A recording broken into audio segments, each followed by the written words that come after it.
1978 Ford F150. I've owned this truck since I'm 16. Got it in 1996. So this time, doing some drum brakes. A couple things here. You need a couple of tools for it. Get to that in a second. You also want to inspect your drums. The reason why I'm replacing these is because they have some cracking in the friction material, which can come loose and can come apart, just like the front of my other truck did. But yeah, we're gonna get and replace these brakes, put all new hardware on it, everything, and let's get to it. But first, here's what it'll look like once it's all completed. I had another set of brake shoes from another truck that were in good shape, almost brand new, as you can see. A lot of wear on there yet, and this truck is a classic, so it does not get driven very much. I do see just now that I have to push that back into place right there, so I will have to do that once I'm not holding the camera. But yeah, in general, other than that piece being right there, I don't think I can do it one-handed. No, I can't. So we will get that in, but I'll have to remove this spring, slide that in, and we'll be in good shape. That must have snuck out on me. So anyway, you want to inspect your drum. Make sure they're in good shape. Not a lot of scarring, no grooves in them or anything like that. And these seem to be in pretty decent shape. They're not the best, but they'll work for this truck. Most drums, being that these are probably the original drums of this truck, not positive on that, but normally they will say maximum diameter on the side of the drum. And what happens is, believe it or not, the drum does wear over time and creates more space in here. And sometimes they also rust away very badly too, so you want to take and replace them. But my drum is in good shape. Actually, the other drum is good as well. Here's my hardware. I ordered the complete kit with everything. It even came with the adjuster. I'll hang on to that just in case. I don't have the adjuster kit comes in this as well. That's not here right now. That's on the other bench, but you get the idea here. So let's get into replacing these brakes. All right, some tools you're going to need when doing drum brakes, if you never did. This is a tool for removing the hold downs, which is actually, that's the nail I call it. Goes through the back plate of the drum brakes. This, I don't have a spring here handy, but it's generally similar to this. These compress down, and you need to use this tool that will fit inside there. I'll show you when I remove the drums. That's how you remove them. And then this tool is called a brake tool. This tool, it will help remove your springs, and then also reattach them as well by hooking into them. You'll see that in a part of the installation video. Sometimes you need a hammer to remove the drum just to break it loose. In case here, you know, if it's been on for a while against the hub and so on and so forth. Possibly even a pry bar if they're really tight on the old brakes. So, all right, let's get to removing the old ones and installing the new used set.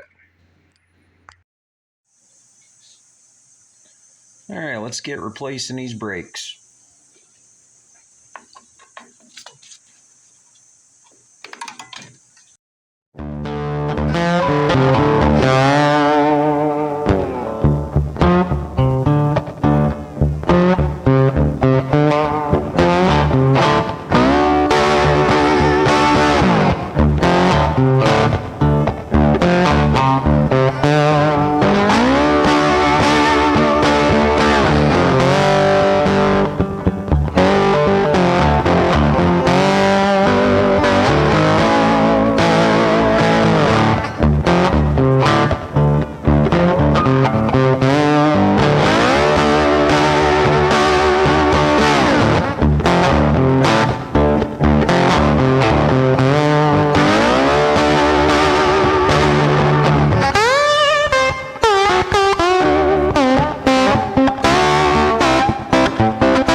Right there.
All right, this finishes up this job on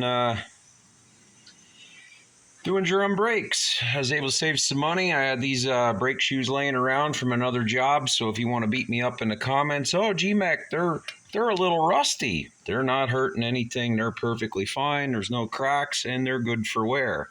This truck is lucky if it gets 1,000 miles a year anyway, but I know that I'm going to have good stopping. So you saw in the video how just installed removed them and installed the brakes.